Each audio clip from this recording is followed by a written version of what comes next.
आप सभी बंधुओं का स्वागत है। मैं हूं शंभुनाथ महतो और आप देख रहे हैं मेरा यूट्यूब चैनल शंभुनाथ ब्लॉग्स। केंद्र सरकार द्वारा कल घोषणा कर दी गई कि अब केंद्र सरकार के लगभग 23 लाख कर्मचारियों को यूपीएस का फ़ायदा मिलेगा। अब यह यूपीएस क्या है? Unified pension scheme. यह लागू की जाएगी 2025 में। और क्या है यह योजना? एनपीएस क्या है, यूपीएस क्या है, ओपीएस क्या है? जो पहले के कर्मचारियों को, केंद्रीय कर्मचारी हो या राज्य सरकार के कर्मचारी, जो राज्य सरकारियों ने अपनाया, उनके लिए ओपीएस पहले मिलता था 2004 के 2005 पहले कर्मचारी। केंद्र सरकार इस अपने यूनिफाइड पेंशन स्कीम को 5 पिलर के रूप में मानती है। 5 पिलर का कहने का मतलब है कि इसे 5 स्तंभ मानती है, 5 प्रकार से इसे परिभाषित कर रही है कि इसमें क्या क्या फायदे हैं। तो हम प्रत्येक पिलर अर्थात प्रत्येक विशेषताओं का जिक्र करेंगे हम। तो चलिए धीरे धीरे हम आपको पांचों पिलर के बारे में, जो केंद्र सरकार द्वारा यूनिफाइड पेंशन स्कीम लाई गई है, उसके बारे में चर्चा करेंगे कि क्या है वो 5 स्तंभ। पहला स्तंभ में बताया गया है कि अमाउंट रिटायरमेंट से पहले की 12 महीने के एवरेज बेसिक पे का 50% होगा। इस पेंशन के लिए सर्विस योग्यता 25 साल रहेगी, यानी जो कर्मचारी 25 साल तक सर्विस देगा उसे सुनिश्चित पेंशन मिल पाएगी।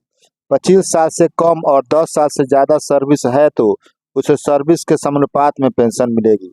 अर्थात इस पहले स्तंभ में कहा जा रहा है कि यदि आप 25 साल तक लगातार नौकरी कर रहे हैं, अपनी सेवा दे रहे हैं, तो आपके अंतिम रिटायरमेंट के अंतिम 12 महीने, मतलब मान कर चलिए यदि आप जनवरी से दिसंबर तक काम कर रहे हैं या फरवरी से जनवरी तक काम कर रहे हैं, तो आपके अंतिम बेसिक पे जो रहेगा उसका 50%, यानी कि मान कर चलिए आप रिटायरमेंट के समय में आपका मूल वेतन 1 लाख रुपया हो जा रहा है, तो 1 लाख रुपये का 50% यानी कि 50% आपको पेंशन के रूप में प्राप्त होगा। और क्या है, लेकिन इसमें यह निर्धारित कर दिया गया है कि आपकी जो सर्विस करने की जो योग्यता है वह 25 साल होनी चाहिए, यानी कि आपको 25 साल तक सेवा देनी होगी एक कर्मचारी के रूप में। उसके बाद आपको इसका लाभ मिल सकता है, अर्थात आपके वेतन के अंतिम मूल वेतन 12 महीने रिटायरमेंट के समय 12 महीने, अंतिम 12 महीने जो रहेंगे उसके मूल वेतन का गणना की जाएगी, औसत निकाला जाएगा और उसे 12 से भाग दिया जाएगा। जो औसत निकलेगा उसका आपको यह आधा 50% पेंशन के रूप में प्राप्त होगा। और यदि आप 25 साल से कम सेवा दे रहे हैं तब, और 10 साल से ज़्यादा सर्विस दे रहे हैं तो उसे सर्विस के समानुपात में पेंशन मिलेगी, यानी कि 10 साल से अधिक से सर्विस कर रहे हैं और 25 साल से कम कर रहे हैं तो एक समानुपात में आपको पेंशन देने का प्रावधान पहले स्तंभ में, इस यूनिफाइड पेंशन स्कीम के पहले स्तंभ में ऐसा जिक्र किया गया है। अब हम बात करते हैं दूसरे स्तंभ में क्या है जिक्र। अब बात करते हैं दूसरे पिलर के बारे में। तो दूसरा पिलर जो है वह है सुनिश्चित फैमिली पेंशन। इसके बारे में हम चर्चा करते हैं। कर्मचारी की अगर मृत्यु हो जाए तो फैमिली पेंशन परिवार को बहुत मदद करती है। इस योजना में दूसरा पिलर सुनिश्चित फैमिली पेंशन है। किसी भी कर्मचारी की मृत्यु से पहले जो पेंशन थी उसका 60% मृत कर्मचारी की पति या पत्नी को मिलेगा।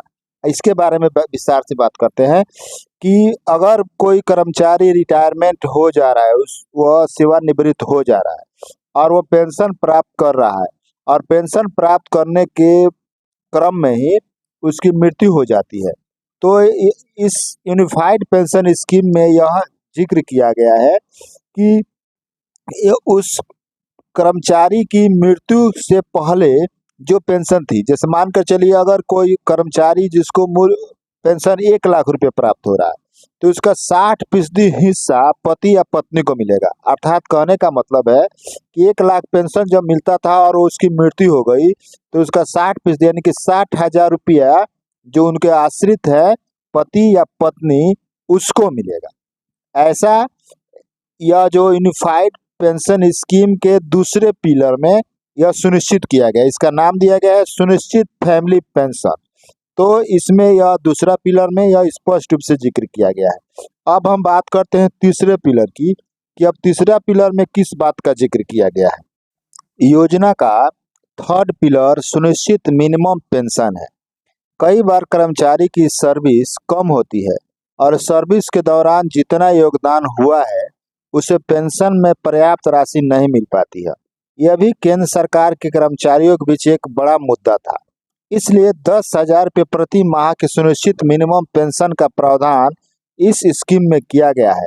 महंगाई राहत जो मिलेगी वो आज के तारीख में 15,000 रुपये प्रति माह हो जाती है। तो इस तीसरे पिलर के बारे में विस्तार से चर्चा करते हैं।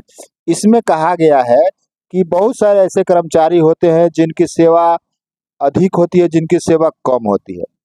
तो इसमें कहा गया है कि ऐसे कर्मचारी जिनकी सेवा सर्विस कम होती है और सर्विस के दौरान उनका योगदान होता है, तो उन्हें एक निश्चित पर्याप्त राशि नहीं मिल पाती है, तो ऐसे कर्मचारियों के लिए 10,000 रुपये प्रति माह सुनिश्चित किया गया है। मिनिमम पेंशन का प्रावधान किया गया है और उसमें महंगाई राहत डियरनेस अलाउंसेंस भी जोड़ा गया है।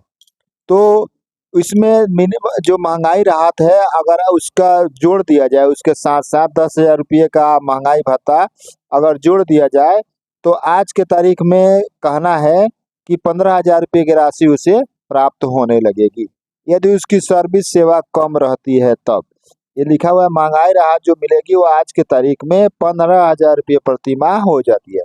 जो महंगाई राहत मिल रहा है, जैसे मानकर चलिए 50% मिल रहा है और 10,000 रुपये है, 10,000 रुपये के 50% 5,000 रुपये हुए, तो 5,000 जोड़ दीजिए तो 15,000 रुपया हो गया। अब हम चर्चा करते हैं इस स्कीम का चौथा पिलर। इसमें क्या है? इस स्कीम का चौथा पिलर इन्फ्लेक्शन के साथ इंडेक्सेशन है। जैसे केंद्र सरकार के कर्मचारी के लिए सैलरी में महंगाई भत्ता होता है, उसी पैटर्न पर समान इंडेक्स को यूज करके सुनिश्चित पेंशन, सुनिश्चित फैमिली पेंशन और सुनिश्चित मिनिमम पेंशन, इन तीनों पर इन्फ्लेशन इंडेक्सेशन लगेगा, यानी पेंशन में महंगाई का ध्यान रखा जाएगा। इस चौथे स्कीम में कहा गया है कि केंद्र सरकार के कर्मचारियों के लिए, जैसे या कहीं जो कर्मचारी हैं उनके सैलरी में महंगाई भत्ता होता है, जैसे मूल वेतन और मूल वेतन का उसका गुणा किया जाता है जितना महंगाई भत्ता मिल रहा है उसके साथ। उसी तरह से इसका जो इसमें भी सुनिश्चित पेंशन, सुनिश्चित फैमिली पेंशन और सुनिश्चित मिनिमम पेंशन, इन तीनों में भी महंगाई भत्ते का ध्यान रखा गया है। अर्थात कहने का मतलब है कि तीनों ही सुनिश्चित पेंशन में, सुनिश्चित फैमिली पेंशन और सुनिश्चित मिनिमम पेंशन, इन तीनों में महंगाई राहत का लाभ मिलेगा। यानी कि जो महंगाई राहत केंद्र सरकार द्वारा वर्ष में 2 बार घोषणा की जाती है, जनवरी महीने और जुलाई महीने में, उसी के आधार पर उन सभी कर्मचारियों को भी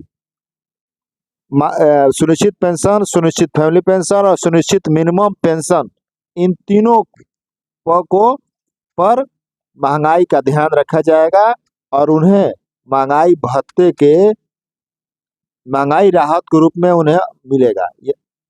जैसे मानकर चलिए आपको 20,000 रुपये मिल रहा है और ये वर्तमान में महंगाई राहत 50,000 रुपया है, तो 20,000 का 50% है, माफ कीजिएगा 50% है, तो 20,000 का 50% यानी कि उसकी गुना कर दिए 10,000 रुपये, 10,000 रुपये महंगाई राहत के रूप में लाभ मिलने लगेगा।